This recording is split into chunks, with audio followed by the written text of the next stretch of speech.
وَالْقَلَمِ وَمَا يَسْطُرُونَ مَا أَنتَ بِنِعْمَةِ رَبِّكَ بِمَجْنُونٍ وَإِنَّ لَكَ لَأَجْرًا غَيْرَ مَمْنُونٍ وَإِنَّكَ لَعَلَىٰ خُلُقٍ عَظِيمٍ فَسَتُبْصِرُ وَيُبْصِرُونَ بِأَييِّكُمُ الْمَفْتُونُ إِنَّ رَبَّكَ هُوَ أَعْلَمُ بِمَن ضَلَّ عَن سَبِيلِهِ وَهُوَ أَعْلَمُ بِالْمُهْتَدِينَ فَلَا تُطِعِ الْمُكَذِّبِينَ وَدُّوا لَوْ تُدْهِنُ فَيُدْهِنُونَ وَلَا تُطِعْ كُلَّ حَلَّافٍ مَّهِينٍ هَمَّازٍ مَّشَّاءٍ بِنَمِيمٍ مَّنَّاعٍ لِّلْخَيْرِ مُعْتَدٍ أَثِيمٍ عُتُلٍّ بَعْدَ ذَٰلِكَ زَنِيمٍ أَن كَانَ ذَا مَالٍ وَبَنِينَ إِذَا تُتْلَىٰ عَلَيْهِ آيَاتُنَا قَالَ أَسَاطِيرُ الْأَوَّلِينَ سَنَسِمُهُ عَلَى الْخُرْطُومِ إِنَّا بَلَوْنَاهُمْ كَمَا بَلَوْنَا أَصْحَابَ الْجَنَّةِ إِذْ أَقْسَمُوا لَيَصْرِمُنَّهَا مُصْبِحِينَ وَلَا يَسْتَثْنُونَ فَطَافَ عَلَيْهَا طَائِفٌ مِّن رَّبِّكَ وَهُمْ نَائِمُونَ فَأَصْبَحَتْ كَالصَّرِيمِ فَتَنَادَوْا مُصْبِحِينَ أَنِ اغْدُوا عَلَىٰ حَرْثِكُمْ إِن كُنتُمْ صَارِمِينَ فَانطَلَقُوا وَهُمْ يَتَخَافَتُونَ أَلَّا يَدْخُلَنَّهَا الْيَوْمَ عَلَيْكُم مِّسْكِينٌ وَغَدَوْا عَلَىٰ حَرْدٍ قَادِرِينَ فَلَمَّا رَأَوْهَا قَالُوا إِنَّا لَضَالُّونَ بَلْ نَحْنُ مَحْرُومُونَ قَالَ أَوْسَطُهُمْ أَلَمْ أَقُل لَّكُمْ لَوْلَا تُسَبِّحُونَ قَالُوا سُبْحَانَ رَبِّنَا إِنَّا كُنَّا ظَالِمِينَ فَأَقْبَلَ بَعْضُهُمْ عَلَىٰ بَعْضٍ يَتَلَاوَمُونَ قَالُوا يَا وَيْلَنَا إِنَّا كُنَّا طَاغِينَ عَسَىٰ رَبُّنَا أَن يُبْدِلَنَا خَيْرًا مِّنْهَا إِنَّا إِلَىٰ رَبِّنَا رَاغِبُونَ كَذَٰلِكَ الْعَذَابُ وَلَعَذَابُ الْآخِرَةِ أَكْبَرُ لَوْ كَانُوا يَعْلَمُونَ إِنَّ لِلْمُتَّقِينَ عِندَ رَبِّهِمْ جَنَّاتِ النَّعِيمِ أَفَنَجْعَلُ الْمُسْلِمِينَ كَالْمُجْرِمِينَ مَا لَكُمْ كَيْفَ تَحْكُمُونَ أَمْ لَكُمْ كِتَابٌ فِيهِ تَدْرُسُونَ إِنَّ لَكُمْ فِيهِ لَمَا تَخَيَّرُونَ أَمْ لَكُمْ أَيْمَانٌ عَلَيْنَا بَالِغَةٌ إِلَىٰ يَوْمِ الْقِيَامَةِ إِنَّ لَكُمْ لَمَا تَحْكُمُونَ سَلْهُمْ أَيُّهُم بِذَٰلِكَ زَعِيمٌ أَمْ لَهُمْ شُرَكَاءُ فَلْيَأْتُوا بِشُرَكَائِهِمْ إِن كَانُوا صَادِقِينَ يَوْمَ يُكْشَفُ عَن سَاقٍ وَيُدْعَوْنَ إِلَى السُّجُودِ فَلَا يَسْتَطِيعُونَ خَاشِعَةً أَبْصَارُهُمْ تَرْهَقُهُمْ ذِلَّةٌ وَقَدْ كَانُوا يُدْعَوْنَ إِلَى السُّجُودِ وَهُمْ سَالِمُونَ فَذَرْنِي وَمَن يُكَذِّبُ بِهَٰذَا الْحَدِيثِ سَنَسْتَدْرِجُهُم مِّنْ حَيْثُ لَا يَعْلَمُونَ وأملي لهم إن كيدي متين أم تسألهم أجرا فهم من مغرم مثقلون أم عندهم الغيب فهم يكتبون فاصبر لحكم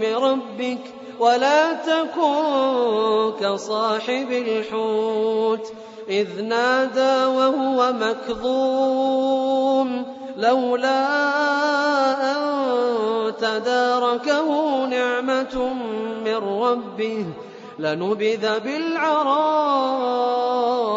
وهو مذموم فاجتباه ربه فجعله من الصالحين وإن يكاد الذين كفروا ليزلقونك بأبصارهم لما سمعوا الذكر ويقولون إنه لمجنون وما هو إلا ذكر للعالمين.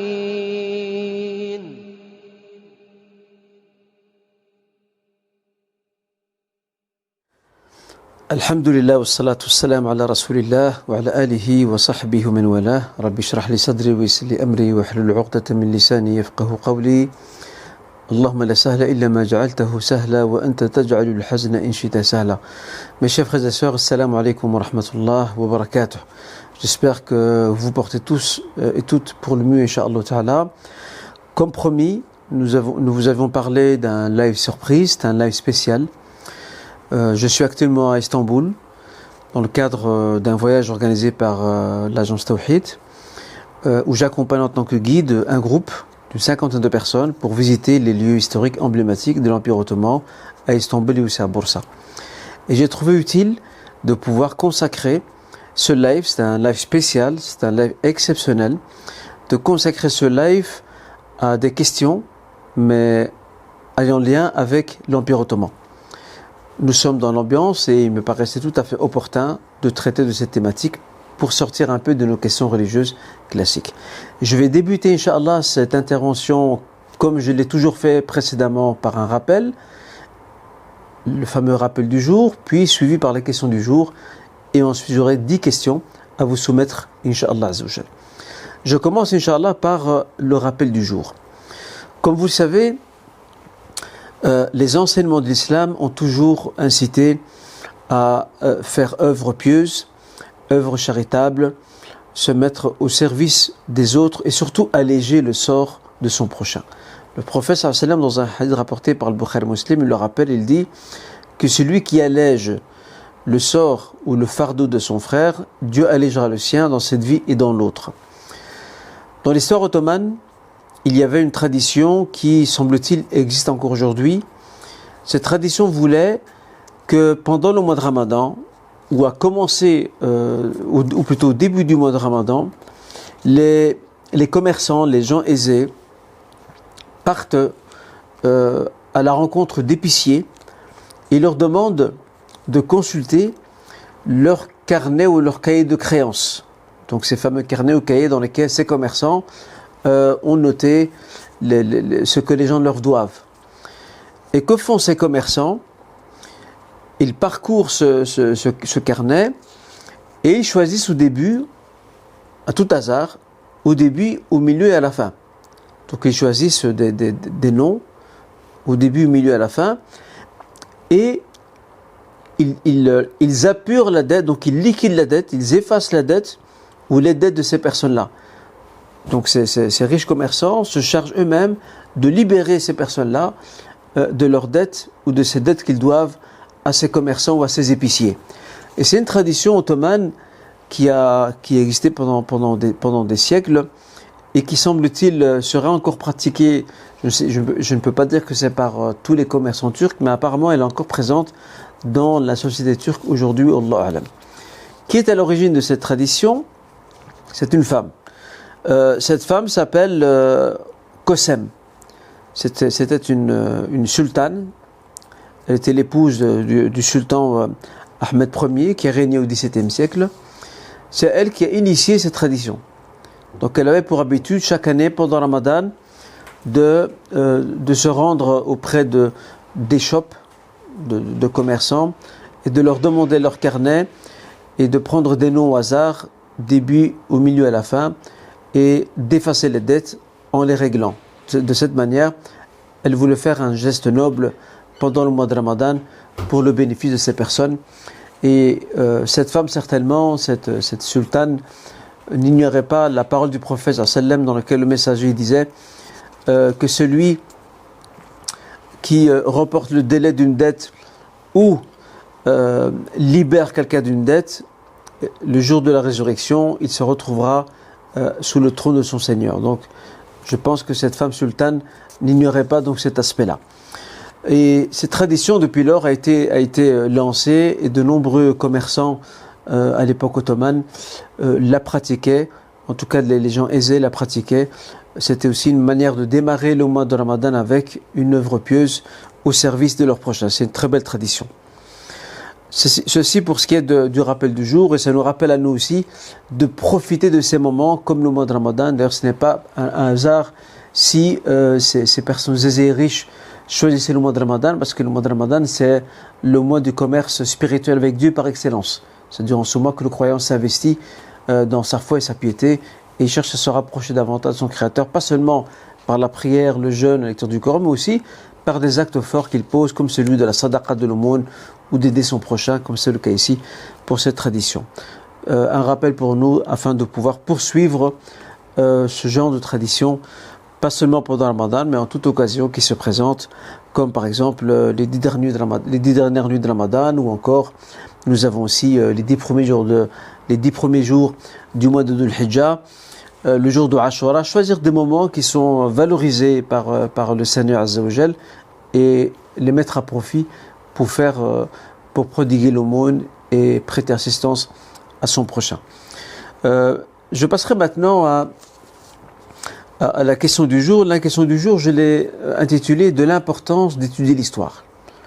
Il y avait Winston Churchill qui disait un jour, le premier ministre britannique très connu, il disait: celui qui ne connaît pas son histoire se condamne à la revivre. Et pour cette raison, il est très important pour nous, surtout nous musulmans, d'étudier notre histoire. Dans le Saint-Coran, dans la sourate Youssef, le Seigneur dit فَقْصُصِ الْقَصَصَ لَعَلَّهُمْ يَتَفَكَّرُونَ. Conte-leur les récits, ainsi donc seraient-ils amenés à réfléchir. Dans un autre verset, le Seigneur dit لَقَدْ كَانَ فِي قَصَصِهِمْ عِبْرَةٌ لِأُولِي الْأَلْبَابِ. Il y a dans le récit des enseignements tirés pour les gens doués d'intelligence. On voit que l'histoire est un réservoir d'enseignements, est un réservoir de leçons que les hommes peuvent puiser, tirer pour pouvoir entrevoir leur avenir, comprendre là où leurs ancêtres ont réussi, là où ils ont échoué, et ce que nous aujourd'hui, de par notre appartenance à cette génération, que ce que nous pouvons faire à notre époque. Et malheureusement, ce qu'on peut remarquer, c'est que dans nos communautés musulmanes et nos sociétés musulmanes, nous avons une très grande méconnaissance de notre histoire. Pas seulement, je ne parle même pas de l'histoire moderne, c'est parfois même l'histoire prophétique, l'histoire des 4 califes et les autres périodes historiques de l'histoire de l'islam. Donc c'est important pour nous de pouvoir s'intéresser aux pages de l'histoire, et pas seulement des contrées desquelles nous sommes issus, parce qu'il faut savoir que la Ummah est un tout et indivisible. La Ummah est transnationale, elle dépasse les frontières. Nous sommes là maintenant, par exemple, nous sommes ici à Istanbul, nous sommes au cœur d'une histoire qui est notre histoire à nous aussi, qui est l'histoire de l'Empire ottoman. Et nous devons, Inch'Allah, de dépasser ces clivages nationaux et se rappeler que ce qui nous relie tous, c'est l'islam, c'est la foi, c'est l'iman, c'est le taqwa, c'est un message, risala, c'est un livre, le Coran Karim, quelles que soient nos origines, ou notre langue, ou notre couleur, ou notre ethnie. Nous appartenons à cette même Ummah et nous devons bien sûr en être fiers. Donc étudier l'histoire est fondamental parce que nous permet, comme je l'ai dit, de comprendre le passé, pour comprendre le présent et pour construire l'avenir. Et il y a de nos jours, alhamdoulilah, pas mal de livres d'histoire qui ont été rédigés en langue française. À l'occasion, Inch'Allah, si on me le rappelle, je n'hésiterai pas à partager avec vous quelques références. Sinon, je peux citer au passage des ouvrages très intéressants qui ont été publiés par la maison d'édition Ribat. La maison d'édition Ribat est une maison d'édition islamique francophone, française, qui a publié jusqu'à présent une dizaine d'ouvrages consacrés à l'histoire musulmane. Par exemple, parmi le premier ouvrage que cette maison d'édition a publié il y a quelques années se prénomme Le roman des janissaires. Ce n'est pas un livre de littérature, hein, c'est le récit des janissaires, cette troupe d'élite de l'Empire ottoman. Ils ont également publié parmi les ouvrages le récit donc d'Al-Andalus également. Il y en a d'autres hein, sur Jérusalem, Beth el-Maqdis, sur les conquêtes musulmanes en Égypte, en Perse et ailleurs. Et je vous vraiment recommande de vous procurer ces ouvrages parce qu'ils nous en apprennent beaucoup sur notre propre histoire. Donc voilà donc ce que je tenais à dire, et je termine par ce point avant de passer aux questions. En fait, celui qui ne connaît pas son histoire n'a pas de mémoire. Celui qui ne connaît pas son histoire n'a pas de mémoire. Réfléchissons sur ce point. Barakallahu fikoum. Maintenant, sans plus tarder, nous allons passer à nos questions. Alors, la première question est la suivante. Donc, je ne vous cache pas, il y a beaucoup de questions que l'on peut traiter dans le cadre de l'histoire de l'Empire ottoman. J'ai choisi un échantillon de ces questions. Je les ai un peu pris au hasard. Il n'y a pas vraiment d'ordre stratégique pour lequel j'aurais penché. La première question est la suivante. Est-ce vrai qu'une fois arrivés au trône, les sultans ottomans tuaient leurs frères pour les empêcher de leur disputer le pouvoir? D'abord, je tiens à rappeler que l'histoire de l'Empire ottoman, c'est avant tout l'histoire d'hommes et de femmes. Les sultans ottomans ou les acteurs de l'histoire ottomane, ce ne sont pas des anges, des malaïkas. Au même titre que les acteurs de l'histoire, de l'islam de manière générale et de toute nation, ce ne sont pas non plus des anges, ça reste des êtres humains. Donc les erreurs sont tout à fait possibles. Les dérives sont aussi également possibles. Seulement, on a tendance à braquer le projecteur sur l'Empire ottoman plus que sur d'autres nations. Comme si, ce qu'on appelle en arabe l'irtial siyasi, donc le meurtre politique, comme si le meurtre politique était un peu l'apanage ou entre guillemets ou la spécialité de l'Empire ottoman, et comme si d'autres nations ne le pratiquaient pas à travers l'histoire. Je ne suis pas en train de dire ici que c'est une chose tolérable, c'est pas du tout tolérable, ni religieusement ni éthiquement parlant, mais toute l'histoire de l'humanité est faite malheureusement de ces meurtres politiques.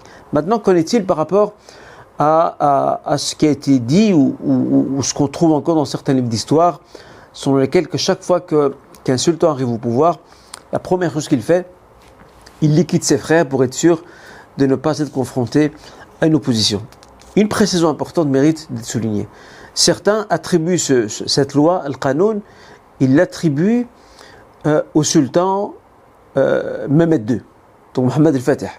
Ils disent que c'est lui qui aurait établi ce Qanoun, cette loi de liquider les frères une fois au pouvoir. D'abord, il faut savoir une chose, c'est que ce document attribué au sultan Mehmed Fatih, il fait débat parmi les historiens. Ils ne sont pas tous d'accord sur, on va dire, la crédibilité de son attribution à ce sultan. Ça, c'est la première chose. Deuxièmement, effectivement, certains sultans ottomans ont mis à mort certains de leurs frères. Mais pourquoi? Ils les ont mis à mort, pas parce qu'ils avaient peur d'eux, qu'ils leur disputent le pouvoir, c'est parce que leurs frères se sont rendus coupables de crimes graves, comme celui de la trahison. Comme celui de la trahison, du complot avec une puissance étrangère, et ces sultans trouvaient tout à fait normal, et d'ailleurs ils étaient même appuyés par les ulama, par les savants de l'époque, qui les appuient dans leur démarche, à savoir que toute personne qui complote contre l'État, contre l'autorité du sultan, le sultan peut décréter, avec le soutien bien sûr de la magistrature et des savants, peut soutenir le fait de le mettre à mort. Voilà, donc il n'y a pas réellement une loi qui prévoit que de manière systématique les sultans exécutent leurs frères juste pour garantir la sécurité de leur pouvoir. En fait, et même ce document en question dont on parle et qu'on attribue à Mohammed Fatih, certains historiens contemporains, lorsqu'ils l'ont analysé, ils ont pu retenir un point essentiel, c'est que l'exécution de ses frères ou de ses oncles ou de ses cousins est toujours assortie de la condition que ces gens-là que ces proches-là se sont rendus coupables de rébellion, de connivence avec l'adversaire ou encore de trahison. Et là, ce qu'on appelle le sabre de la justice, Sayf al-Adala, doit s'appliquer afin que les personnes qui sont tentées par le complot et par la trahison réfléchissent à 5 fois avant d'agir contre leur propre pays, leur propre famille royale, comme c'est le cas ici, de la dynastie ottomane. Donc voilà, il n'y a pas de loi systématique, mais elle est conforme à ce que certains juristes musulmans soutenaient, que toute trahison conduit vers la peine de mort. Et d'ailleurs, je vous dis, et je termine là-dessus, ce n'est pas propre à l'histoire de l'islam. Encore aujourd'hui aux États-Unis, la trahison envers la nation américaine, encore aujourd'hui, elle est passible de peine de mort. C'est un acte très très grave. C'est un acte de défection par rapport à la communauté nationale américaine. Donc on doit éviter ce 2 poids 2 mesures. Quand c'est le monde musulman, là on peut se permettre de critiquer, de pointer du doigt ce que l'on estime être une anomalie, mais quand il s'agit d'une nation occidentale, ça passe comme une lettre à la poste, il n'y a aucun problème, c'est un fait historique parmi les autres, où ça peut être justifié juridiquement. Donc voilà, ça c'était la réponse à la première question, de manière à l'éclairer, Inch'Allah. Je passe à la deuxième question. Alors, à partir de quel moment les sultans ottomans accédèrent à la fonction de calife? Il faut savoir que la fonction de calife, les sultans ottomans y ont accédé après la conquête menée par le sultan Salim Ier, rahimahullah, lorsqu'il a pris l'Égypte en 1517.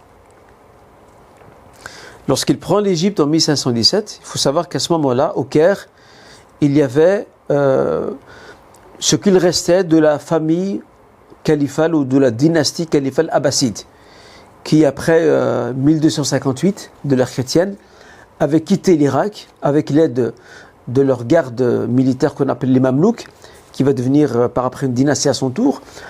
En fait, les Mamelouks ont réussi à exfiltrer les derniers membres de la famille royale abbasside, qui était à Bagdad, je le rappelle, suite à l'invasion des Tatars. Les Tatars qui ont envahi en 1258 donc l'Irak et qui ont fait un carnage, un massacre. Ils ont même d'ailleurs tué le calife de l'époque abbasside, Al-Musta'sim Billah. Les derniers rescapés de la famille royale ont réussi à fuir avec l'aide de cette garde militaire. Ils ont réussi à fuir et ils se sont installés en Égypte. Seulement, en s'installant en Égypte, ils perdent un peu de leur pouvoir. Pourquoi ? Parce que la garde militaire, c'est ceux qu'on appelle les Mamelouks, ce sont eux qui les ont aidés. Et les Mamelouks vont bâtir leur État, qui est un sultanat mamelouk. Mais les sultans mamelouks ne se sont jamais considérés comme calife. Pourquoi ? Parce qu'il y a déjà un calife. Et le calife, c'est le calife abbasside du Caire. C'est un calife sans pouvoir. Hein. Ce sont les Mamelouks qui règnent en son nom. Mais ils tirent leur légitimité des califes abbassides. Une remarque importante, les califes abbassides n'ont pas perdu l'aura de l'exercice du califat, ils n'ont pas perdu leur pouvoir avec l'invasion des Tatars. Déjà avant, nombre de califes étaient des califes dans l'ombre. Ça veut dire qu'ils régnaient sans gouverner. C'est un peu, entre guillemets, je me permets un peu cette audace, c'est un peu une sorte de monarchie constitutionnelle avant l'heure. Le calife n'avait pratiquement plus de pouvoir. C'était ses vizirs, c'était des commandants militaires, c'était des ministres, des fois même des sultans dans certaines régions qui géraient et qui régissaient les provinces en leur nom. En arrivant en Égypte, donc Salim Ier bat les Mamelouks et le dernier calife abbasside résident au Caire lui cède le titre. C'était Mohammed al-Mutawakkil. Il cède le titre à Salim Ier, rahimahullah, et il lui cède aussi le contrôle des lieux saints. Des lieux saints, le Haramain Sharifain, le Hijaz, Médine et la Mecque. À partir du moment où Médine et la Mecque entrent sous l'autorité ottomane, et surtout que l'Égypte, qui était le cœur battant du monde musulman à l'époque, que l'Égypte devient aussi une province ottomane, et troisième élément, que Salim Ier prend le titre de calife. Depuis ce moment-là, tous ses successeurs, jusqu'à la fin, garderont ce même titre. D'ailleurs, il sera aboli par le fondateur donc, de la République turque, Mustafa Kemal. Donc lui, il va l'abolir. Donc il y a deux dates clés, il y a 1922 et 1924. Donc 1922, 1924, lorsqu'on garde à l'esprit que le dernier souverain de l'Empire ottoman, c'est Abdelmajid II. Mais Abdelmajid II, il est élu calife, mais il n'est plus sultan déjà. Même le titre de calife, il sera élu par l'Assemblée nationale turque de l'époque. On est déjà vraiment vers la fin de la période ottomane. C'est un titre purement symbolique. En 1924, ce titre est aboli de manière définitive. Et en 1922, c'est le titre de sultan qui est aboli. Comme ça, vous comprenez un peu l'évolution de la chose. Voilà donc ce qu'on peut dire par rapport à cette question liée au moment où les sultans ottomans ont accédé au titre de calife, ce qui signifie qu'ils représentent toute la Oumma. C'est ça que ça signifie. Parce que le calife a ce rôle fédérateur, il fédère les musulmans où qu'ils se trouvent. Et d'ailleurs, le nombre de sultans ottomans qui exerçaient ce titre de calife, cette fonction de calife, vont jouer à merveille ce rôle, entre autres le sultan Mohammed II. On y reviendra peut-être, Inch'Allah Ta'ala. Alors, troisième question. Quel fut l'âge d'or de l'Empire ottoman? Bien, il faut savoir que l'âge d'or de l'Empire ottoman a duré seulement 113 ans. De 1453 jusqu'à 1566. Ça, c'est l'apogée de l'Empire ottoman, c'est sa toute puissance. C'était une puissance mondiale, un empire qui couvrait trois continents, qui était craint, respecté, autant par ses amis que par ses adversaires. Et pourquoi 1453 ? Parce que 1453, c'est l'année de la conquête de Constantinople, qui va devenir Istanbul après. Et 1566, c'est la fin du règne du plus puissant sultan ottoman, qui était Suleiman el-Majid, Suleiman el-Qanouni, Suleiman le Magnifique, Suleiman le législateur. Après son règne à lui, l'Empire ottoman va entrer dans une longue période de décadence progressive, graduelle, qui conduira malheureusement vers sa chute après la Première Guerre mondiale. Quatrième question, quel lien le croissant, donc la viennoiserie, a-t-il avec les Ottomans ? Croissant que l'on mange au petit déjeuner, il faut savoir que ce croissant, il a une histoire. Cette histoire remonte à 1683. Un certain Adam Spiel, qui était un boulanger viennois, autrichien.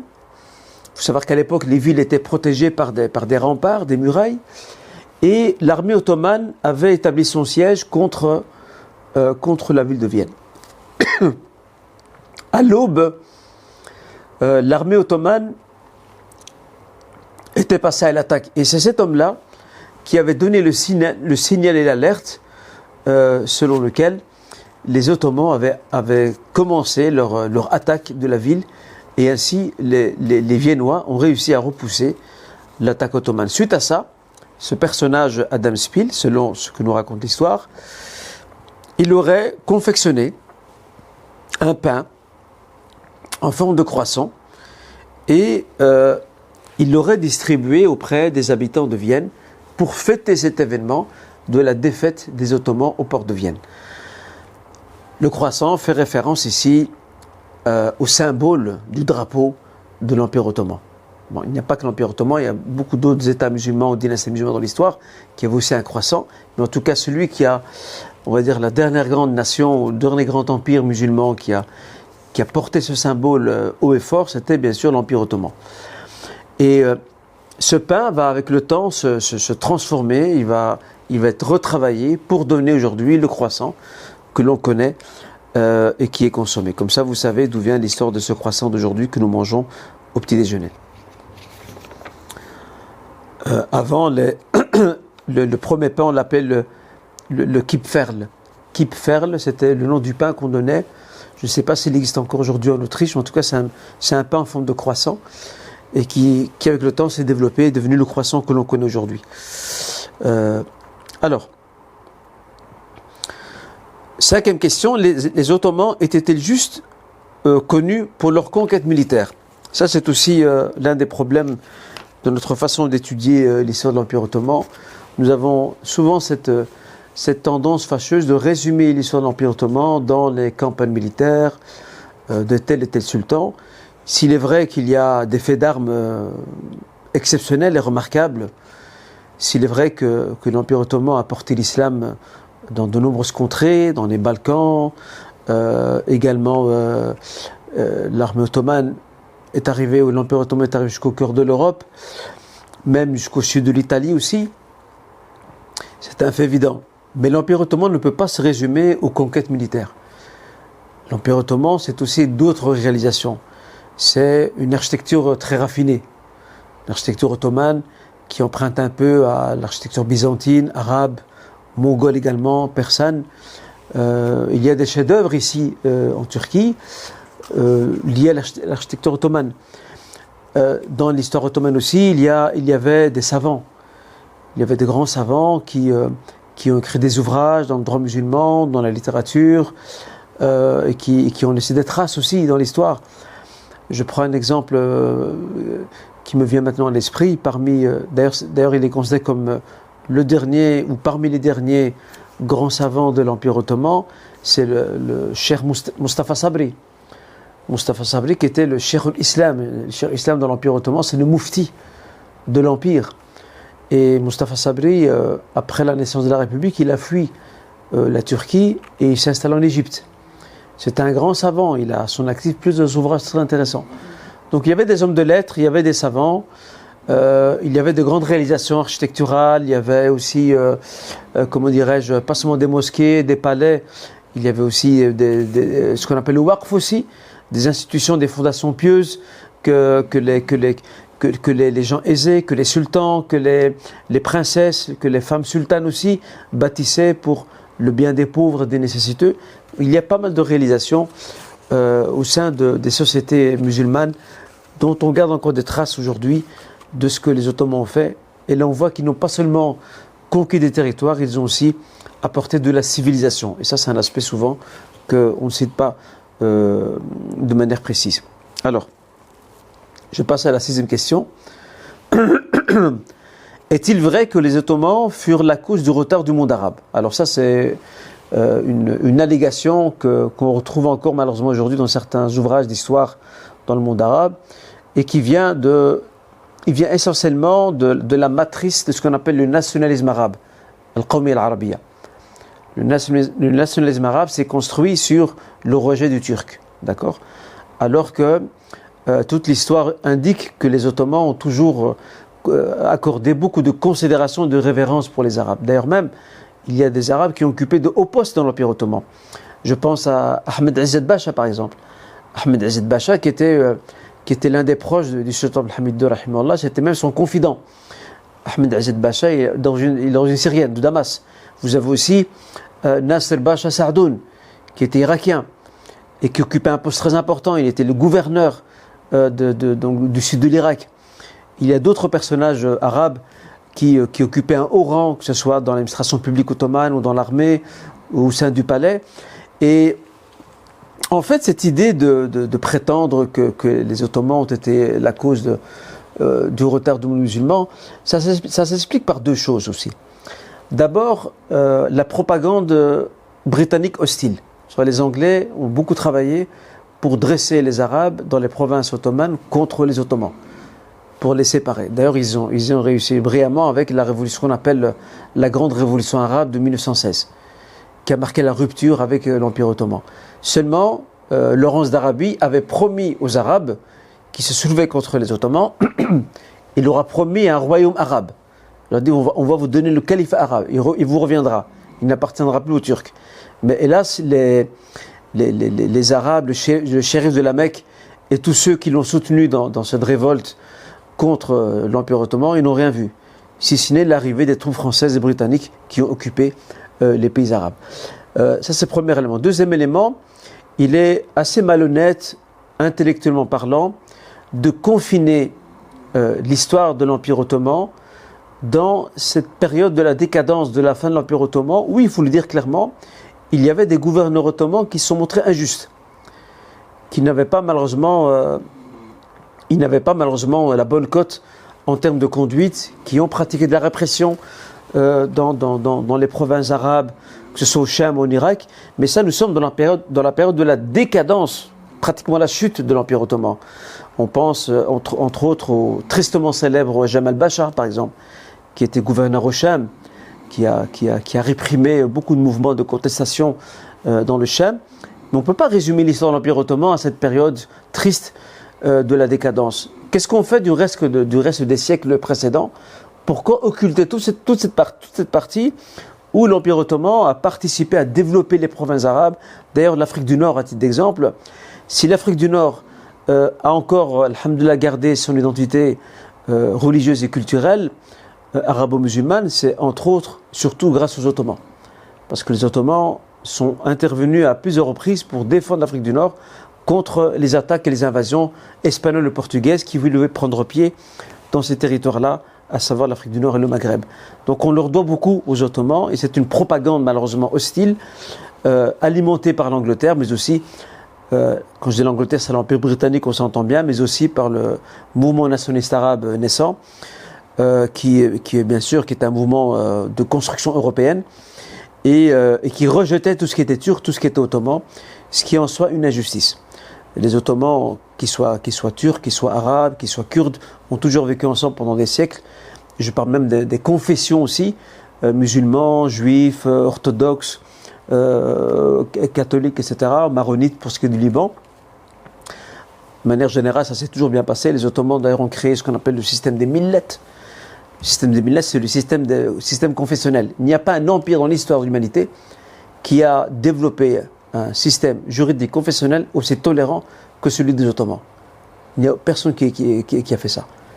Ils donnaient une très grande autonomie aux minorités religieuses pour qu'elles puissent s'organiser, pour qu'elles puissent gérer les affaires religieuses et temporelles de leurs fidèles, sans que l'État ottoman ne s'ingère dans leurs affaires. Ça, dans l'histoire, c'est très rare. Donc voilà, il fallait bien remettre les choses à leur place et rappeler que l'Empire ottoman a joué un très grand rôle dans le monde arabe, et ils étaient animés par ce sentiment de la fraternité musulmane qui les lie à leurs frères arabes, contrairement à ce qu'a soutenu cette propagande britannique et aussi celle promue malheureusement par le nationalisme arabe. Bien que les choses commencent à changer, alhamdoulilah, les nouvelles générations arabo-musulmanes ont une autre vision, alhamdoulilah, de la Turquie et de l'Empire ottoman. Ils ont une lecture beaucoup plus équilibrée, moins clivée et moins marquée par le sceau des préjugés et des raccourcis. Alhamdulillah. On continue, Inch'Allah, sur la septième question, pardon. Pouvez-vous nous dire un mot au sujet du pan-islamisme? Qu'est-ce que c'est et quel sultan ottoman ou à quel sultan ottoman l'attribue-t-on? Le pan-islamisme, qu'on appelle aussi en arabe al-Jami'a al-Islamiyya, le pan-islamisme, c'est le projet de fédérer les musulmans dans un même projet, d'accord? Dans une même vision, dans une communauté de destin.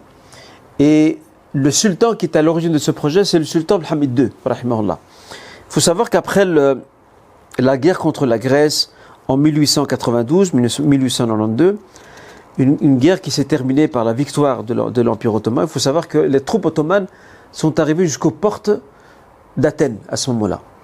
Et il a fallu la pression des puissances européennes et surtout de la Russie pour demander au sultan Mohammed II de se retirer et de faire marche arrière. Parce que l'Europe craignait de nouveau que la Grèce tombe à nouveau sous l'autorité ottomane. Depuis ce moment-là, le sultan Mohammed II a compris les dangers qui guettaient le monde musulman et l'Empire ottoman. Alors certains vont nous dire, ouais, mais le sultan Mohammed II, il l'a fait pour préserver son trône, pour pas que la dynastie ottomane soit renversée. Vous savez, il y a deux choses qu'on peut dire par rapport à ça. D'abord, ça c'est pas tellement faux, et puis c'est normal qu'un dirigeant, un monarque, cherche à préserver son trône, c'est normal. Il n'y a pas de mal à ça. Mais en même temps, Abdelhamid II, il avait une vision qui s'inscrivait dans le long terme. Abdelhamid II voyait très bien les bottes des soldats coloniaux européens arriver en terre d'islam. Ils étaient déjà en Algérie. L'Algérie est tombée en 1830 entre les mains de la France. L'Égypte était tombée aussi sous tutelle d'abord française puis britannique.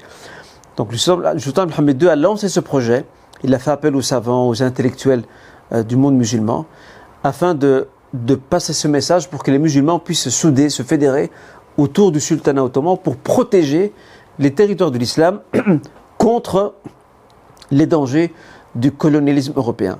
Et s'il y avait une chose dont les Européens avaient peur, c'était bien ça.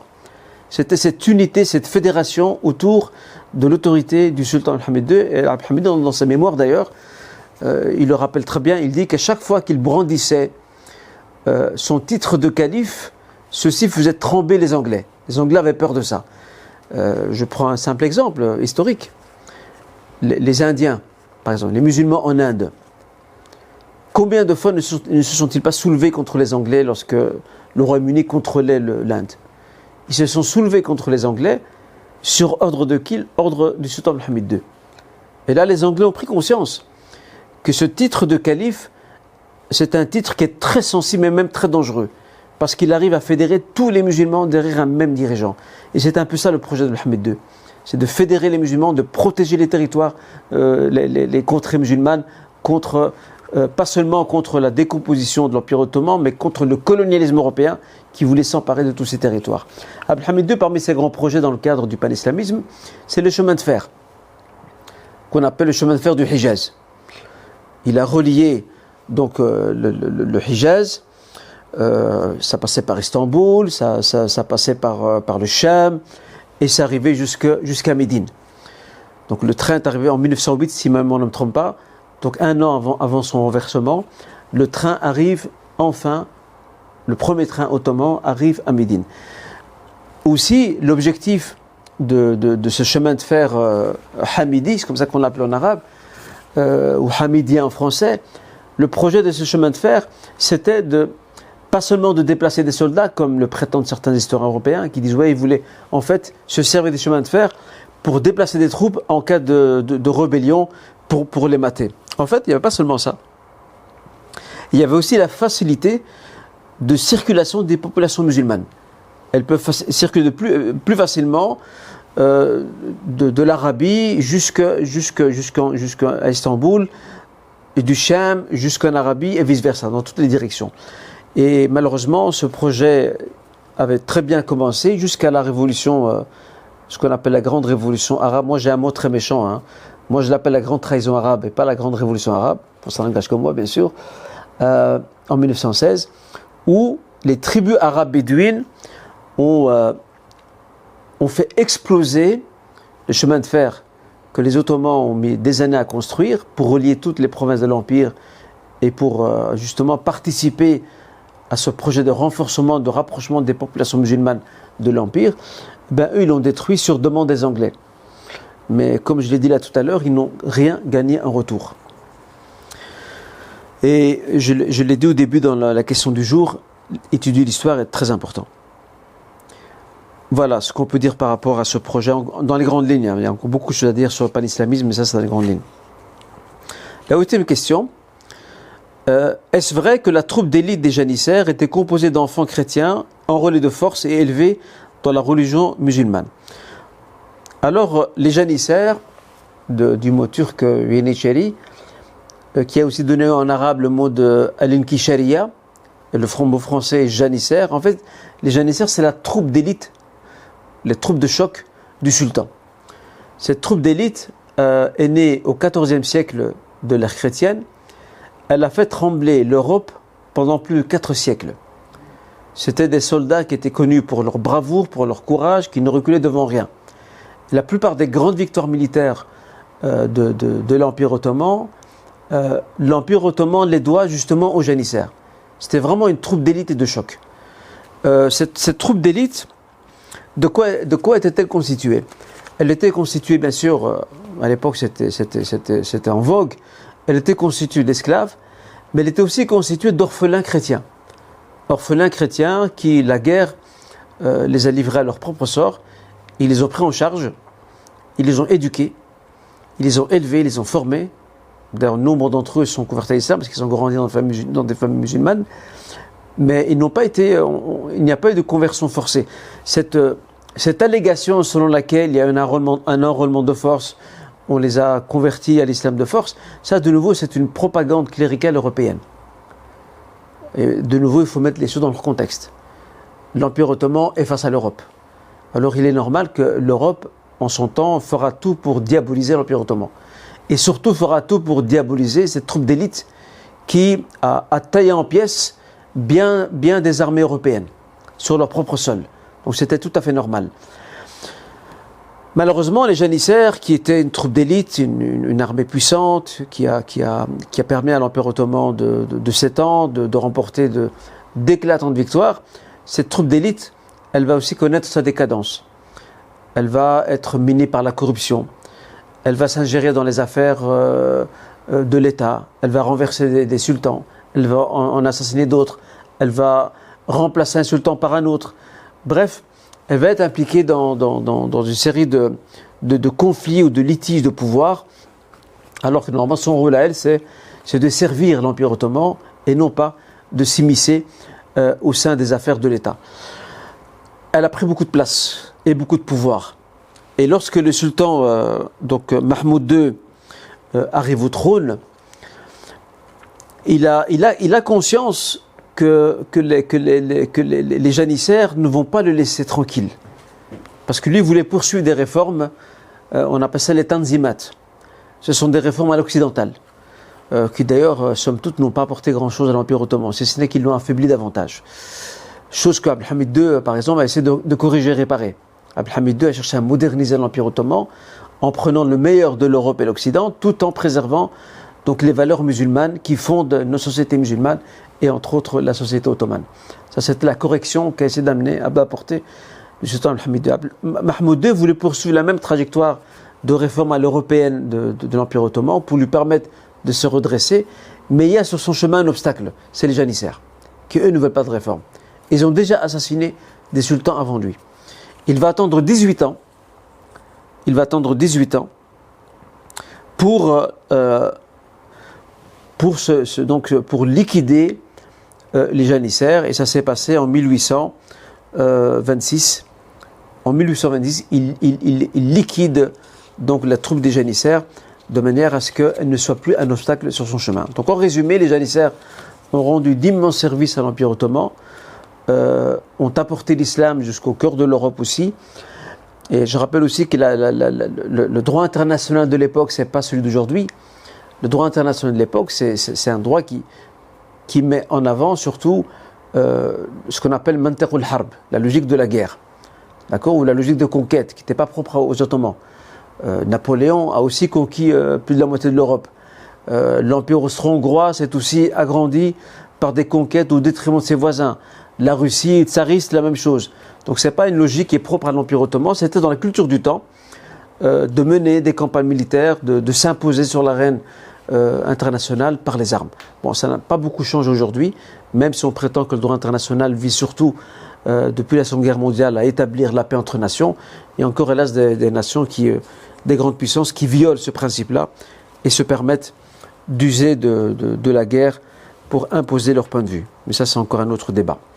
Voilà ce qu'on peut dire, Inch'Allah, par rapport à cette question. Nous allons maintenant sur la 9e question, on arrive bientôt à la fin, Inch'Allah. Alors, y a-t-il des princesses ottomanes qui se sont distinguées durant cette longue histoire de l'Empire? Quand on parle d'Empire ottoman, on parle souvent de sultans. On parle de Mehmed Fatih, on parle de Sultan Mourad II, on parle d'Abdelhamid II, on parle également de Suleiman le Magnifique, de Bayazid II, de Bayazid Ier et de bien d'autres. Et en fait, on a l'impression que cette histoire n'est faite que par des hommes. En fait, non. Il y a des femmes aussi qui ont participé à la rédaction de l'histoire de l'Empire ottoman. Ces femmes sont nombreuses. Malheureusement, le temps ne nous permet pas de toutes les aborder. Je vais peut-être citer 2 femmes que je retiens ici, Inch'Allah Ta'ala. Nous avons d'abord une femme qui était sultane, qui s'appelait Aïcha Hafsa. C'était l'épouse de Salim Ier. D'accord? Et c'était la mère aussi de Suleiman le Magnifique. Cette femme était une femme très influente au sein du palais, une femme de caractère, personnalité, une femme instruite aussi. Elle a beaucoup investi dans les projets caritatifs, dans les œuvres charitables. Elle a construit des waqf, elle a construit des mosquées, elle a construit des hammams, elle a aménagé des parcs. Donc elle a fait beaucoup de choses Et elle a laissé une trace dans l'histoire de l'Empire ottoman. Deuxième femme, c'est Oxelane, qu'on appelle aussi Khurram, qui vient du mot arabe Khurram en fait. Oxelane, c'était une femme d'origine ukrainienne, qui est devenue plus tard l'épouse favorite du sultan Suleiman Magnifique, Suleiman Majid. Et cette femme aussi était une femme très influente. Elle avait, de par son statut de femme sultane, elle entretenait même des relations avec des dirigeants, entre autres François Ier en France. C'était une figure politique.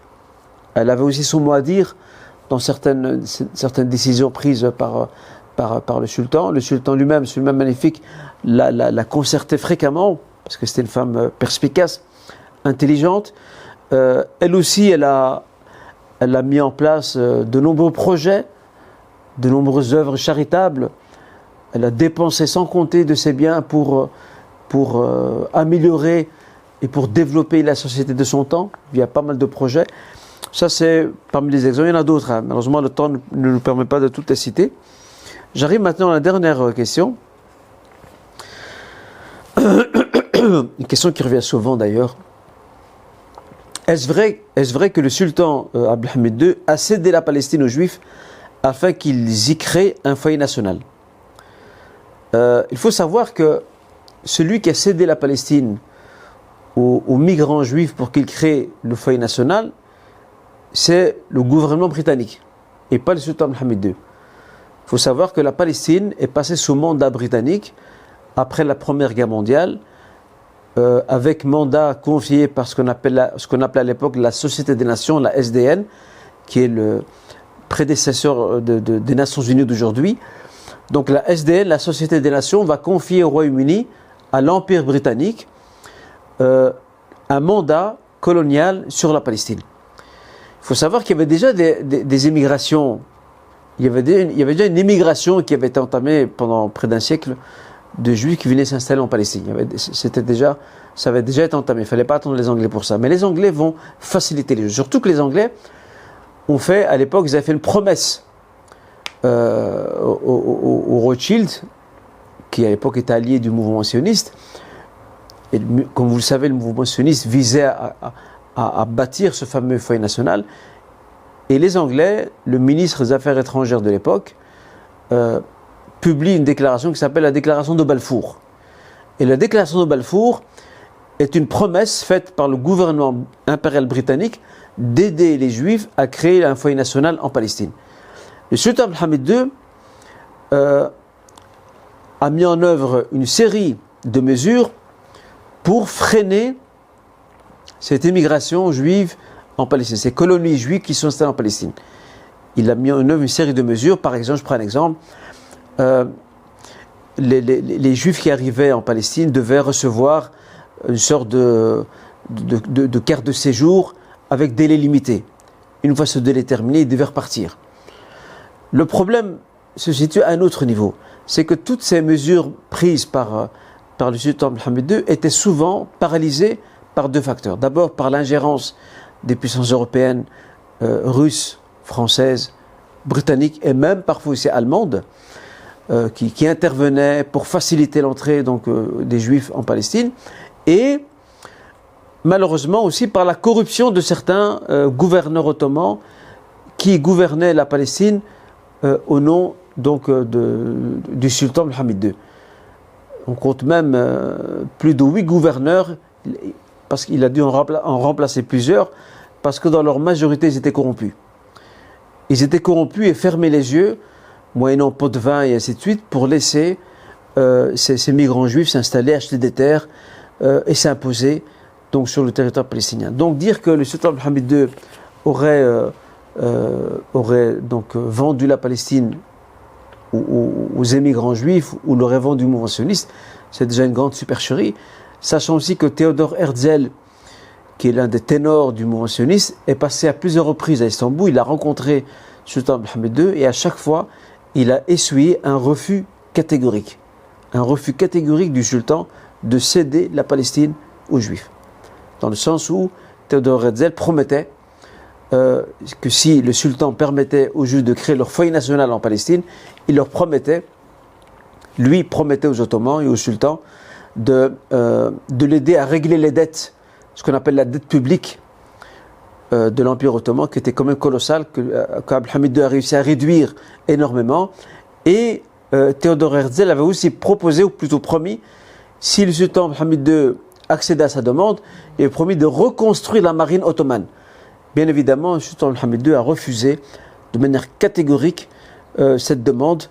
Et après, bien, libre cours aux plans et aux agendas des puissances européennes et surtout l'Empire britannique qui a travaillé pour permettre au mouvement sioniste de bâtir le foyer national juif qui a donné naissance à l'État d'Israël d'aujourd'hui. Donc voilà, ça aussi c'est une page de l'histoire qu'il faut connaître et que beaucoup de musulmans, hélas, ne maîtrisent pas. Voilà donc ce qu'il en est par rapport à ces 10 questions que j'ai voulu, dans ce live spécial exceptionnel, que j'ai voulu consacrer à l'Empire ottoman. J'espère en tout cas que vous avez apprécié ce live et que vous vous êtes enrichis par cette histoire. Barakallahu fikoum à toutes et tous, je vous souhaite une belle soirée, une belle fin de semaine, un bon week-end et à très bientôt, Inch'Allah. Salam alaikum wa rahmatullah.